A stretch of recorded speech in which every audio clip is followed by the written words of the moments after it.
Welcome, guys. Welcome to another edition of Elevate.Strategy Leadership Live. This is season two, and I'm excited that we've got a lineup of guests this year. If you guys have been following me, you know that last year we've had about 30 guests on the show. I try to have something every week for all of you, and exciting stories from leaders from different places. So if you remember last year, we had Dana Levinson, who's an anchor at a Toronto a major TV station. We had folks. One of the folks highlights for me was Robert Bigler, who is general manager of eBay Canada, and various number of people. So if you're interested in finding out, checking out all the interviews, go to my YouTube channel. I'll link it below. I'm trying to work on that. I know a lot of you guys are saying that my YouTube channel looks terrible. I'm not a social media person, but I just wanted to hear stories. So that's why I'm here. Just a quick update about Elevate. Since the last time we spoke, we did have a session, I think last week or 2 weeks ago with Mike Leader. And that was hugely received. Lots and lots of people kind of watched that and commented. So that was officially the end of season one, but season two now has started. So today we have a great guest, Debbie Lai, who's kicking off season two for us. I can't believe she's like the 33rd people in the person now, but 33 stories of amazing career journeys. A very quick update about Elevate.Strategy. So very excited. 3 weeks ago, I signed up our company with RBC Ventures, which is a huge bank in Canada. And they are organizing a program called Arrive. And essentially what they're doing is helping immigrants and newcomers to get on their feet, land jobs, land careers. And Elevate.Strategy is helping them out with their career coaching with some of their clients. So it's awesome. It's one of the, I think, major partnerships that we started, since I started 3 years ago. So very excited by that. And I just urge you to go and check them out. RBC Ventures is the group of RBC that supports Arrive, the program. So anyway, without further ado, I'm going to introduce our guest today. And I apologize if you hear some noise in the background. There's people in the house right now, but you know what it is, COVID. All right. So this week we are joined by Debbie Lai. She's the Vice President of Corporate Strategy, Business Development, Project Management Office at Rexall Pharmacy Group. And for those of you not in Canada, that is one of the largest pharmacy chains, among other things, in Canada, where she drives Rexall's corporate development activities and strategic initiatives. One really cool thing about Debbie is that she started her career as a clinical pharmacist in Vancouver. Debbie has a breadth of retail experience, having held senior roles at Rexall, Loblaws, and Shoppers Drug Mart. Additionally, she served as a management consultant with Deloitte, where she honed her leadership skills. And this is actually where I met Debbie. And that was years and years ago, which probably dates me, but not her. But anyway, I want to welcome Debbie to front stage. Debbie, Hi, welcome. Simeon. Hi, it's so nice seeing you again. Yeah, thank you for coming on the show. And we were just talking before we came live that this is not your comfort zone, but I don't believe that. I don't believe that for a second. But why I don't believe that is because today it's about you. It's about you as a person. It's not about you as a VP.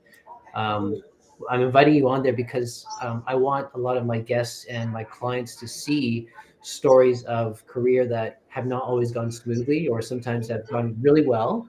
But in the age of COVID, many people have had impacts at various types. So it's encouraging to hear other people's stories. Even just it's the old adage of sharing around the fireplace, right? So, in any case, thank you, Debbie, for coming. For those of you who don't know Rexall or don't know what you do, maybe you can kind of just walk us through, like, what's the day in the life of your role? What do you do for your role? Sure. Let me start with who Rexall is. So, as Simeon mentioned, Rexall is one of the largest pharmacy chains in Canada, and it is corporately owned. So it's not a franchise. We don't have the associate model, and it's actually Canadian, and it's over 115 years old. We have just under 400 stores. So it's actually significant. We have stores everywhere, Ontario East, Ontario West, and then we actually have one store in New Brunswick, which is Okay.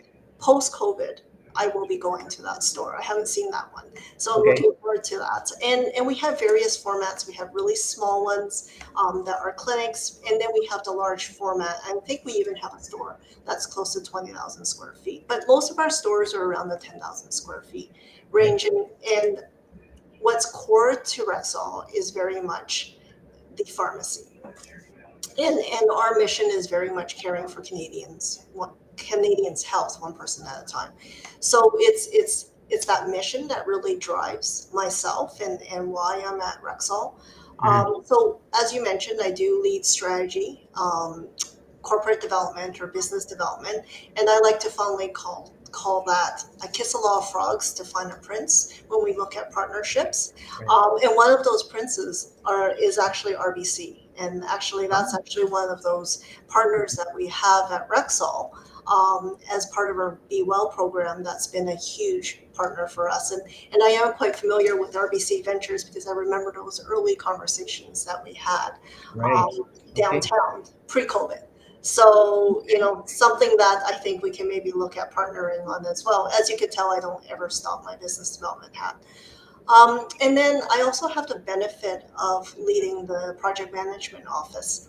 And I know when you were talking to Rob, and I think when he was at Sears, he had both strategy as well as the PMO. So you get to dream up the great ideas, but you also get to see it through execution, which is always awesome.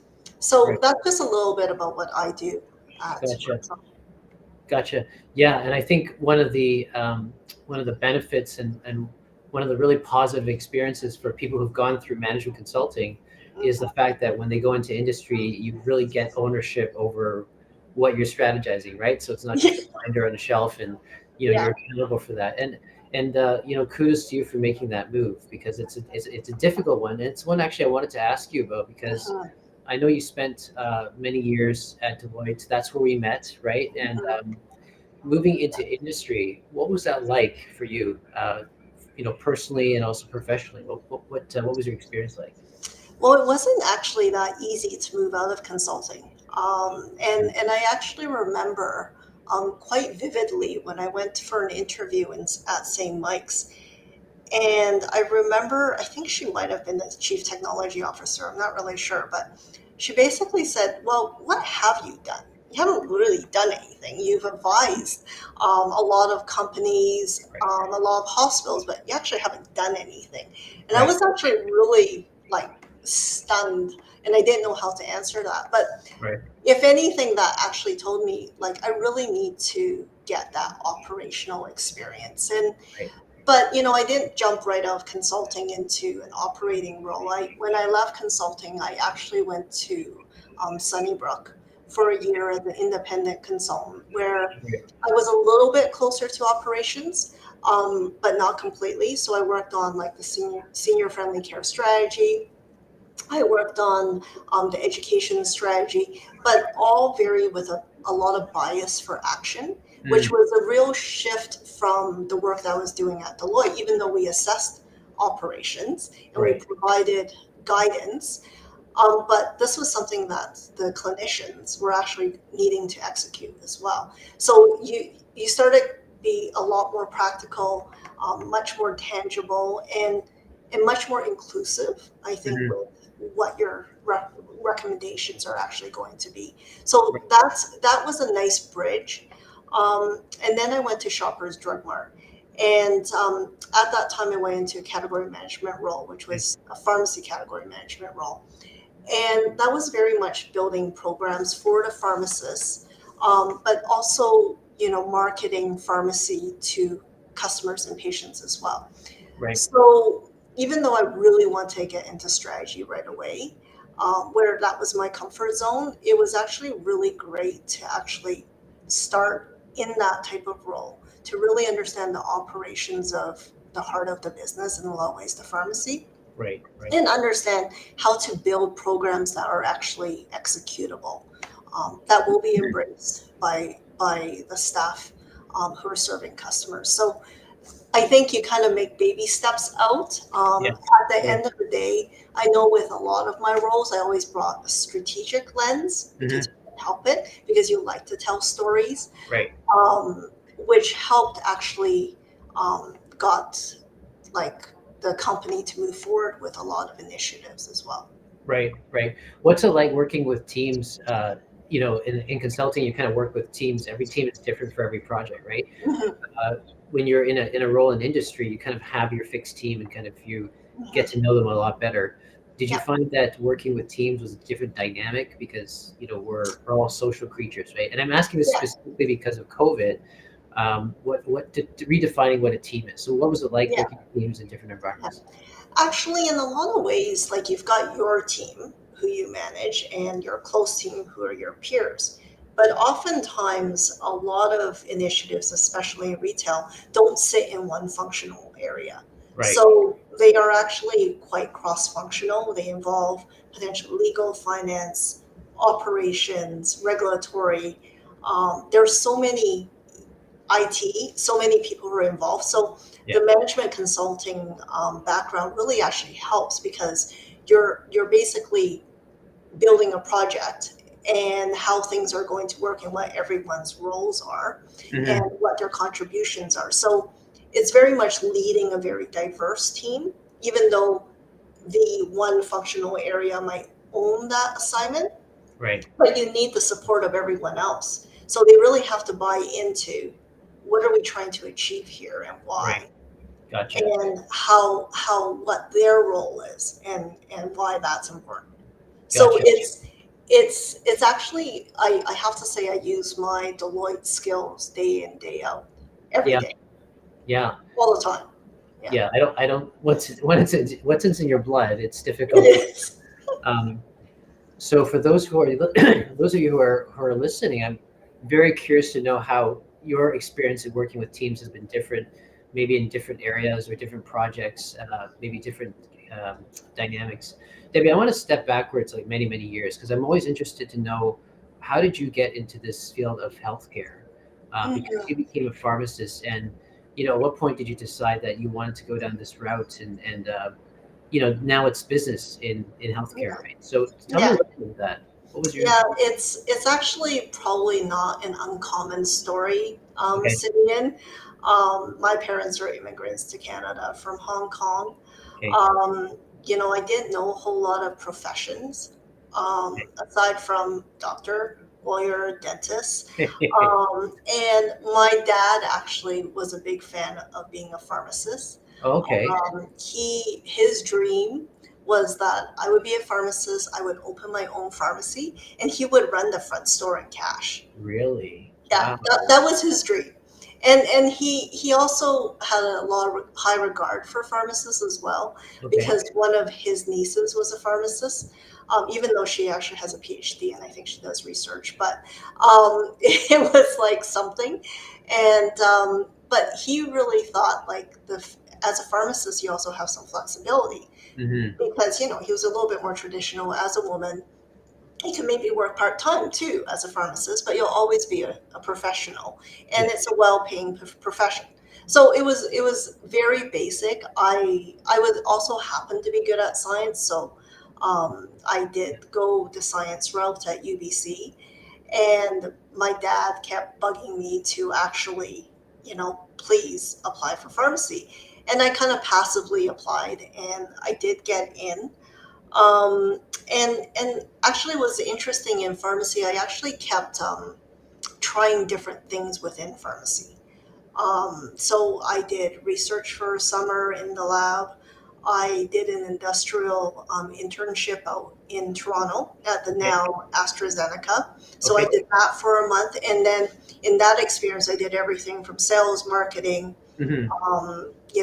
answering medical education questions. I worked in the DC for a little bit for a few days. So it was kind of like an introduction to business. Right.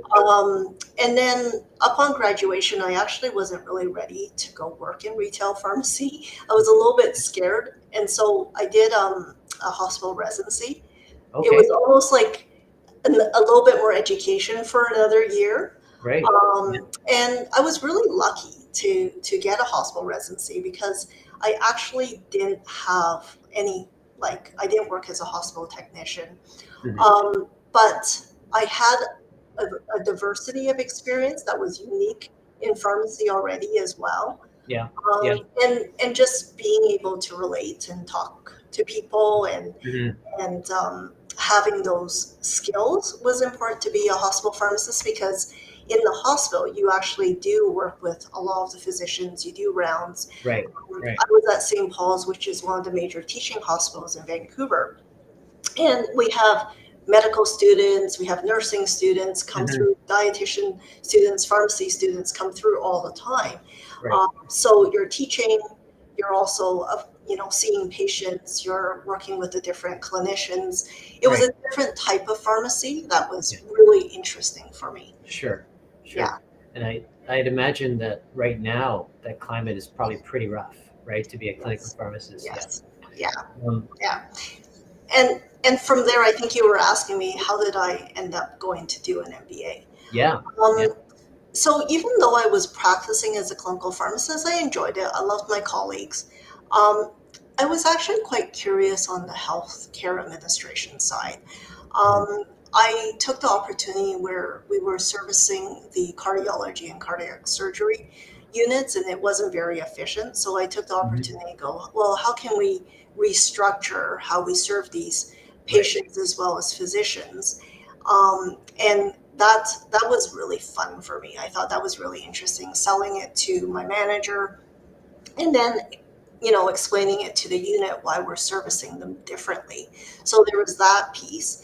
And then PwC came in to Mm. do a review of the cardiology and cardiac surgery Right. Right. unit. And I was like, I want to be those guys. I want to know what they know, because I see a lot of opportunity here, Yeah. and I want Yeah. to be on that side so I can Right. see what really goes on and Right. how we compare to other places.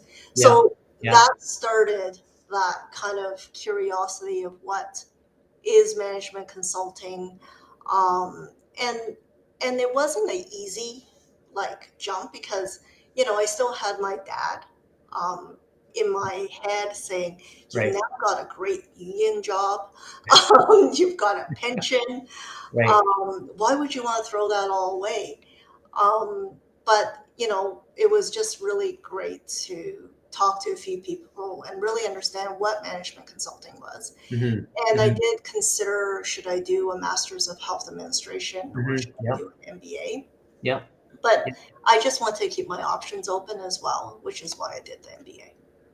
Yeah, I think one of the challenges for the healthcare system is having really good consultants, right? Because you have to have a very specialized type of knowledge Yeah. that's kind of crossed over from policy to government regulatory to Mhm. actually how hospitals are run and everything of the sort, right?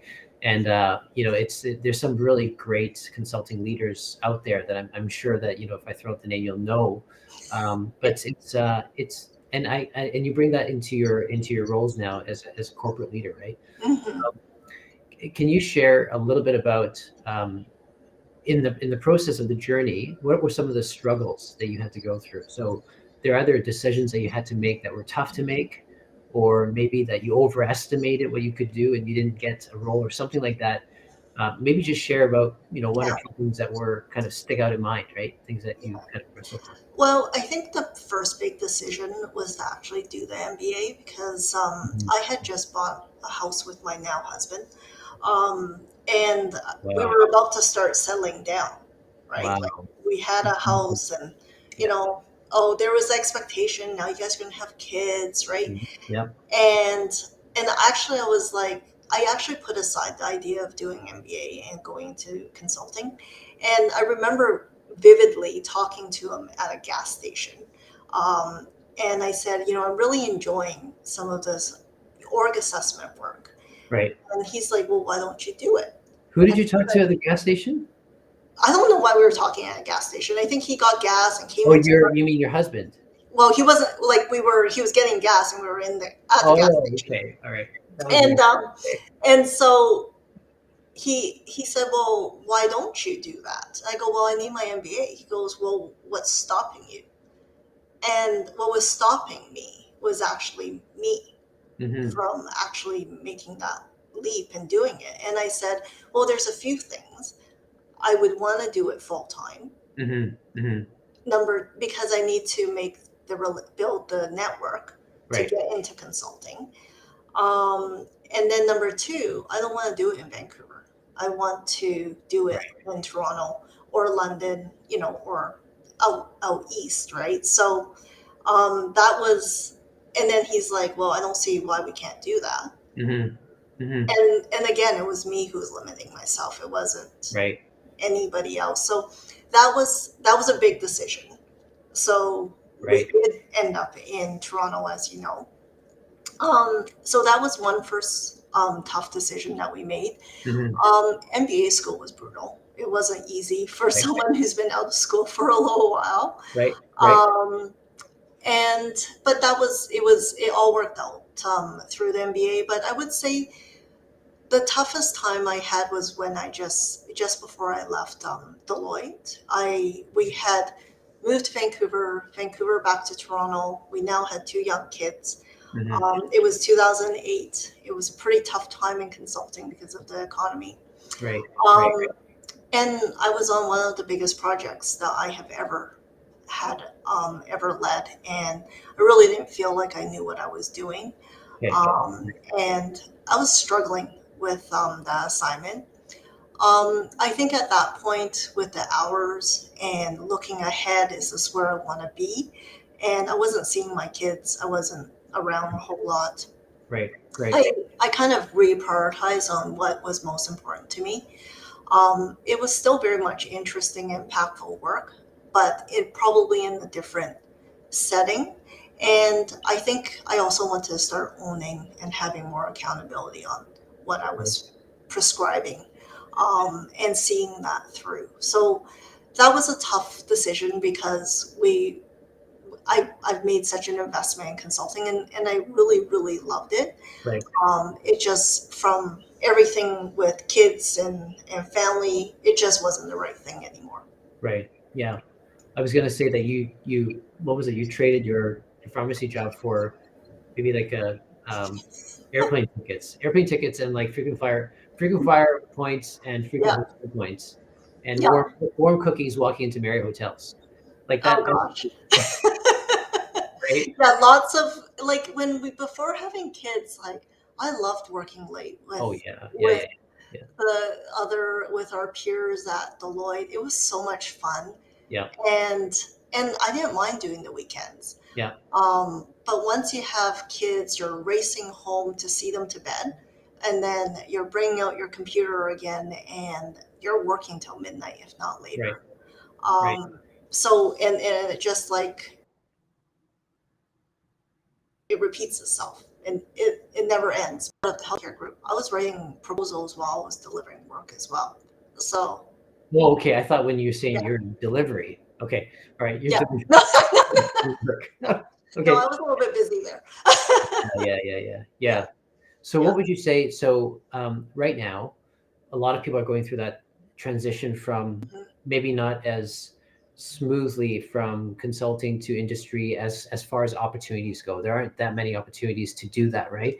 But in some of the challenges that you faced in making those decisions, what were some of them? As far as I know, that there was a life change issue about timing, probably moving from consulting to more industry would reduce the number of hours that you'd have to do that, right?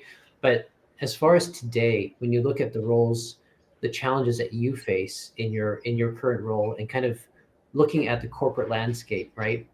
What are some of the challenges that you see people facing and you yourself face as well, that you would encourage, let's say, other people who are perhaps going through similar challenges, right, will need to deal with, address, right? So I'll give you one example of that. One of the things is around moving from technical to managerial, right? It Mhm. used to be that if you had technical skills, you could probably either shadow or find a way to be able to learn how to step up to be a manager, right? But that struggle right now is very, very tough because for a lot of reasons, right? Accessibility and all that stuff. So what are one or two things that you would say that you struggle with today, right, as a leader, that you give maybe advice to other people to kind of, here's how to keep an eye out for that, here's how to work through some of those issues? Mhm. Um, I really have valued a lot of my peers as well as my network. Um, and because you're not the only one going through that. Right. Um, Right. and so oftentimes it's just having that conversation with someone you trust Hmm. and sharing what that struggle is, versus internalizing it. And it's like, I need to be a better manager. Right. But Right. what is that specific situation that you can maybe work through with someone? I Hmm. do encourage that. And I know one time I heard one of my leaders talk about the toughest bridge is going from an individual contributor to Hmm. becoming a manager of others. How Right. do you make Right. that bridge? And I know when you're in an individual contributor, you can't wait to become a manager. And what Right. you realize is like, oh my goodness, I'm dealing with everyone else's issues, not Right. just my own, right? Right. Right. So, but so how can you work through that? And Hmm. but at the same time, it's not solving it for them oftentimes. It's Right. helping them solve it, Right. right? Gotcha. So yeah, it's guiding on how they can solve the problem, because as a leader, what's really important, I find, is that you're actually building that capability Hmm. within your Yes. team members and Right. giving them that opportunity Gotcha. to solve those challenges, because that will actually help them also become a better leader when they get Right. to that point. Right. I'm not sure if that answers your question, but yeah. Yeah.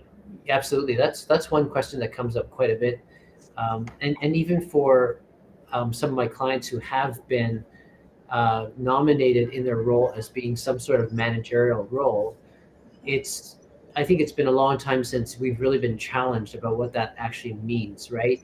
Like Yeah, COVID has had an effect as far as yeah, having true managers have to identify across the screen what are the true capabilities of each of their team members and say, sitting back after the Zoom call is over, how do I mesh them together and say, this is what an effective team is going to look like. So in some yeah. sense, I feel that COVID is going to produce some really great managers and maybe Mhm. discourage those who need to kind of work on that a little bit, right? So Yeah, that's great. yeah. Thank you. I also I remember we recently had talent review discussions at Rexall. One of the things that I know, when I became the director of beauty marketing at Shoppers, my manager set me up with a peer mentor. Okay. And she's like, this is just for you to ask those questions you might not feel comfortable asking me. Right. But this is someone friendly who can show you the ropes of the role. And if Yeah. you're having any challenges with your team, you can just bounce ideas off of him. Right. And I really encourage that Hmm. setup. And Hmm. whether it's formal or informal, you don't have to actually formalize that. But Right. that Right. actually gives that kind of safety net for that person Yeah. to eventually succeed as a manager. Right. Yeah. Absolutely. And Mhm. it's now up to you to pave the way for other people to kind of to shine, right? And that's the um, when you are right now in your role. There's the obvious the challenges of your role daily, right? So, but there's also the element of, and I like to share as much as you'd like to do that, but there's the personal side of people. It's the personal care of yourself, right? Mentally, Mhm. physically, especially.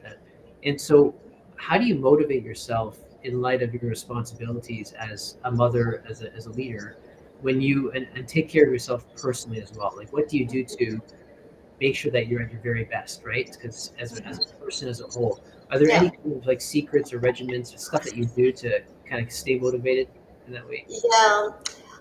I think my upbringing has made me very resilient, and Okay. we grew up very poor with not a whole lot of options. And so when I do come across something that's tough, I think of my parents. They didn't even have a choice. I do have a choice, and so I often push through. Mm. But I have to say, COVID has allowed me to sleep a lot more than I have ever pre kids. Like, I don't remember sleeping as much because my commute was quite long. Yeah. So that's actually been really, really helpful. Right. is actually getting enough rest. Right. Um, I think I think the exercise piece. Eventually, I said, okay, now I'm sleeping more. I'm not doing the commute. I should probably do some exercise. Mhm. And so that is also quite helpful. And also that kind of break between end of day at work before you see your family, because that used to be that kind of commute time where you would, you Yeah. know, kind of unwind and, be present in front Yeah. of your kids, right? Yeah. Yeah. Um, and I encourage my teams to do that, like take that time if they need Mhm. it. Right. The breaks are important. Um, I think I'm fortunate because my kids are teens now, Okay. so I don't need to actually, really keep an eye on them, except for my son who might be gaming during class when they were online. But other than that, it's a lot easier. But I sympathize with anybody who has young kids at home, because when we were working, we got to go to an office and leave the Mhm. kids be or send them to school.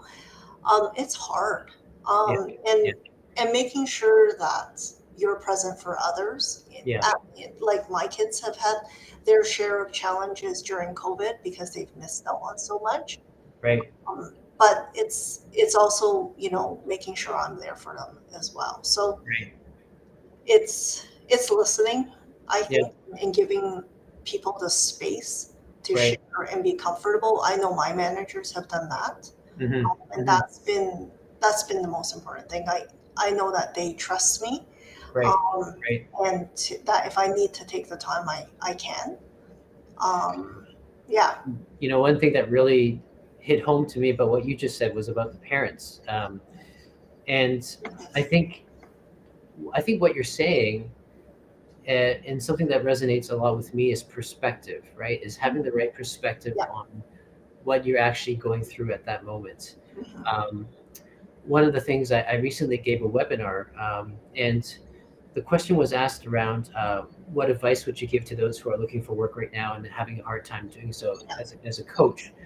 And one of the things that I said was, you kind of have to enjoy the moment because every season has lessons that you're learning about that. And Yeah. at that point, there's that fine line between the panic attack, where I don't have a job yet and I need to find something, right? But at the same time, is to not waste that time to think about, like, what are some qualities and lessons about yourself as a person. Mhm. Can you not learn when you have a full-time job? Can you not learn when you've got the Mhm. job and the family together, right? Yeah. And I think that answer kind of it's surprised some people, because it's not, you never enjoy the pain of anything, but No. the reality is that you learn so much more in your life through failure than you do when you're Mhm. like soaring, right? It So is. It is very true. And Simeon, it wasn't straightforward for me to leave consulting. I looked for a job for at least 6 to 8 months before okay. I landed at Sunnybrook, and it was an independent consultant role. It wasn't a full time role, Right. and I did actually turn down some other roles because it just wasn't a right fit. Um, and but it was a lot of conversations, a Hmm. lot of networking. But I took something away from all of those conversations that help inform me on my priorities and what was important to me, and also educated me on a space that I might not be very familiar with. Learn something from that individual, likely, very Hmm. likely, and like Hmm. yourself, you've kind of expanded your network, and you might not be the right person, but like the generosity of people's time is something really special. Yeah. That Yeah, when you for sure. are looking for an opportunity, it's actually something that is almost a blessing in disguise with the many people that you could be talking to. Yeah, it really forces you out of your comfort zone, right? Yeah, yeah. Your normal sphere of influence is going to be, when you're in the office, is going to be that 15 or 20 people that you Yeah. always interact with. Hmm. And and when you're going through something like a transition, you're forced to kind of talk to people that you may not, there may not be any consequence behind that, like that's tangible at that Yeah. point, right? But you also learn to, I think, what try to tell people is that try to learn to love people, because at the end of the day, right, you you can take relationships with you, right? But you can't really take, you're not Mhm. going to take your job with you per se. You're going to take lessons that Yeah. you learn. You're going to be better. But to Yeah. love people is to kind of really understand what value they have to offer from a Mhm. person as a person, right? The beauty of the conversation, and that's just something that's wonderful. It gives you perspective when you're going through some Absolutely. times. You get a chance to talk to people about that, and one of the reasons of why I want my clients to listen to you and to other people is that there is that conversation around. Okay, we're not alone in this thing. Now I need to find my Yeah. parents, right, to talk to them more about what was it like. But Yeah. perspective is so critical. Yeah, absolutely. Mhm. Mhm. So I well, I'm cognizant of your time. I wanted to ask you what would be one or two kind of significant kind of pointers or tips that you would give to people who are trying to make it through this time period. And I'm Mhm. thinking specifically of those not just affected by COVID, but people that I interact with a lot day by day, which is executives who are kind of going through you want to call it midlife crisis, whatever it is, but they're rediscovering themselves. Like, Mhm. what would you say to them to persevere, to try to keep going Mhm. in that journey? One of the things I would definitely say is believe in yourself. Believe Okay. in what you bring to the table. You have to, be very clear on what you can bring to the table. Um, as much of it is about you learning about the organization, Hmm. and them learning about you. It's about what fits and what's going to bring out the best in you. So you really have to have in some ways, a strong conviction of who you are and Hmm. where you thrive. Um, and I know a lot of people who have been outplaced, and in a lot of cases they want to go to the first thing Right. where they can get a role, right? And it mostly sounds right, but there's something in their gut that they know it's not. Hmm. Um, Hmm. and and the thing is, it will be mutually beneficial, if you know what that is and what Right. you value most, Right.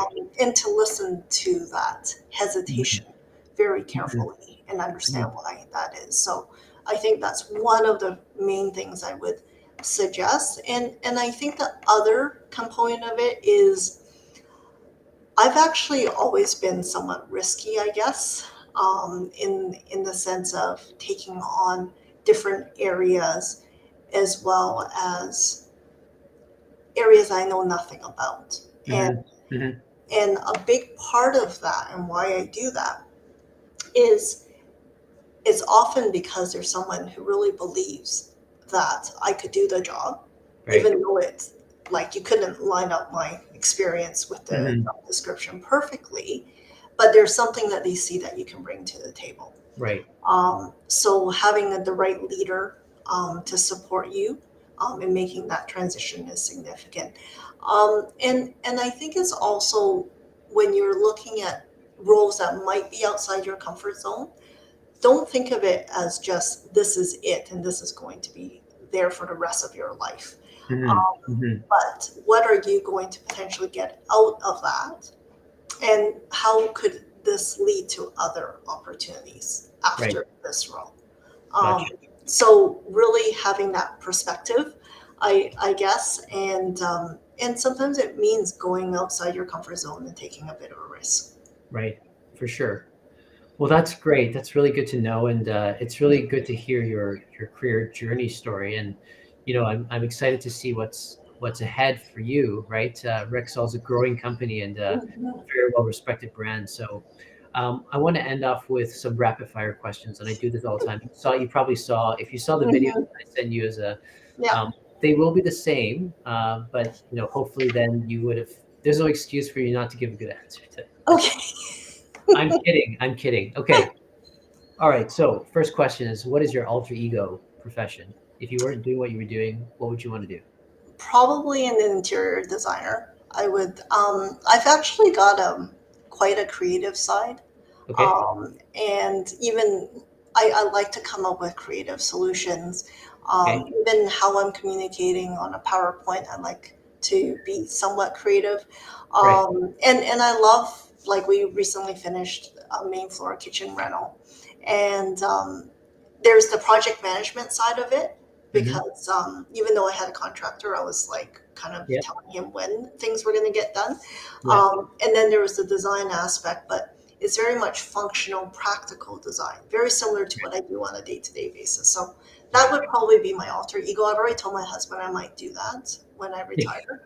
And he's like, how are we going to fund that? But anyways, I'll do other people's houses. So Simeon, if you need me, Yeah. you can buy. Yeah. No, actually, we do. We started out with our. So if you ask my wife, we started out with a quote on our deck, which is kind of falling apart. It actually has a hole in it now. So, but we thought, you know what, if we're going to do a larger reno, then we should just wait to do that, right? But then, Yeah, like, waiting is like, okay, well, then you do the whole house. Then you might as well demolish the house and rebuild. Well, then yeah. why don't you just move and buy like 10 acres of land and build a farm somewhere? But okay, cool. And I can see the background that you've got a Yeah, very, I try. yeah, I can see it's a very, very nice, nice setup there. Okay, so what is one word that you love? A word that you love. Anticipate, anticipate, anticipate. I Okay, think you've heard that one before, maybe at Deloitte. what does that Um, mean? No. it's basically always anticipate what's next, Okay. and Oh, okay. Yeah, yeah, yeah. never just delivering on the first thing, but always anticipate what could happen. Right. Um, Yeah. and also in preparing for any meetings or discussions, I'm always anticipating Hmm. Hmm. what questions might come from finance, what questions might come from ops, what questions are going to come from merchandising. So I that's a kind of a model I live Hmm. by. Is always anticipate, anticipate, anticipate, and same with Gotcha. your kids. It's the same thing. It's like, okay, what are they up to? What could that mean? Yeah. What could this Well, look like? it's harder to anticipate children. So That is true, let's just put but that they out there. are you. They are Mhm. you. They So are it's very much. Yeah, for sure. I yeah. love that. What about a word that you hate? Can't. You've thought about this, haven't you? I You have thought about this. I anticipate, right? okay? What's another word that you hate? Another word, no. Yeah, Okay. I like if someone says I can't do something, Okay. or this is Yep. so hard, or this is impossible, I Yeah. almost like double down on it. Okay. Or if anyone doubts, like, oh, I don't think you can do this, I double down. It's Yeah. like, I'm gonna try. Yeah. Yeah. Yeah. Or that part of you comes out, right? Yes. That Yeah. part of you. I mean, you have a very nice demeanor, but I also know behind the behind that is a bit of the tiger mom. I think having being a parent Yeah. of three kids too as well, it's kind of that brings out like you know. Anyway, good. Okay, so you love this, and you hate the word no and can't. Okay, gotcha. What is one title of a book or movie that would best describe you? This one was hard. And it's not that it describes me, but it is, I see a lot of similarities on how I am, is the book Lean In by Sheryl Sandberg. Okay. Um, I know one of the messages was that make sure your partner is 50-50, Okay. to support you. And not that when I read the book, I changed my husband, but I knew that a lot of my successes was due to my husband's support. Mm-hmm. And Mm-hmm. oftentimes, especially when I was in consulting, even though he traveled a lot in his work, Mm-hmm. um, I worked as much as I needed and wanted, Mm-hmm. and I never had to worry about the home, the kids, or anything. Right. And even at one point, we considered, and we're very fortunate, we had a nanny, and he had said, I think it's time that we got rid of the nanny. And I was like, well, actually, that's kind of my component of what I would contribute to this household. Right. And I'm not about to back off on work. Okay. Yep. So it's very much making sure you can totally lean into work, to have the right supports behind you. Right. And I think the other component is in the book is talks a lot about women kind of hesitating and self-limiting themselves, and a lot of times it's because they're worried about this or worried about they won't be able to do that or it's too much. And I've said this to a lot of my female managers as well as peers is you can do this. You'll figure it out. It might not be the right time to lean in. It's okay to lean out as well. But you can do it. And sometimes I say that a lot too, for folks to lean in and take that chance. Yeah, I had one guest last year who said the way that she does meetings is, especially when she feels intimidated, is to visualize herself at the table and what her role is. Right. And so, and to keep in character with that role in leaning in. So that's the value she's going to bring, and that's the value that you bring, right? Which is to anticipate that. So I really like that. Okay, great. And the last one is, what's one COVID habit or hobby you developed?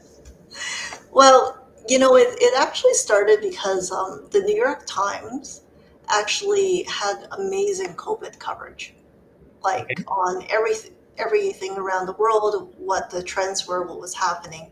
Right. And so I signed up for the newsletters, and at the bottom of the daily morning newsletter is the spelling bee. And and I love doing the spelling bee. And now of course I'm doing the Wordle, but yeah. Right. Yeah. How do you do a spelling bee without seeing the word? Well, you get the letters, so I don't subscribe to it. You get the letters in the newsletter, and you just figure out what that one word is, and you build as many words as you want. And then they give you the answer the next day in the next day's newsletter. Of course. It's the traditional crossword approach, or the chess problem. That's great. Do you still do that now? Yeah, I do. I still like it. And of course, like, because we were at home, we started, doing the Nike training club. First, my husband, everyone's like laughing at me. At one point, all four of us were doing it downstairs. Yeah. It was kind of fun to do it with the kids. Yeah. Yeah. You know what? For us, it's Just Dance. Oh, really? My youngest. My kids would love that, but my youngest. I can't dance to save my life. Okay, I am the least coordinated person ever.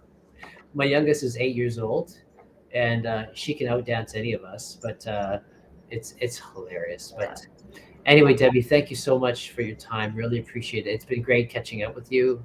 As you said before the going live, we need to do this informally as well. So yes, absolutely. But any of you watching post-broadcast, reach out to Debbie, very accessible person and extremely knowledgeable. So Debbie, thank you once again. I'm just going to put you backstage. Don't go anywhere. Thanks, Simeon. No problem. All right, yet another awesome interview, and great that it's the kicker off for the season 2. I really enjoy these particular ones because Deloitte was my very first employer coming out of business school. And if any of you remember back to your first roles, that's when you're the most impressioned, right? You look up to the different leaders and you think, wow, even though they're a couple of years older than you, they're just masters of the art. And so I was in that days of the world of being a newbie in the business world. And Debbie was one of the friends that I met there. And so it's always great to reconnect. So anyway, hope you guys enjoyed that. Again, reach out to Debbie, reach out to me if you have any questions. Stay tuned. I'm going to develop my YouTube channel a little bit more. This is one of the cherries on top of my cake for every week for all the stuff that I do. So hopefully you guys can come back and have a great weekend, and I'll see you soon. Bye.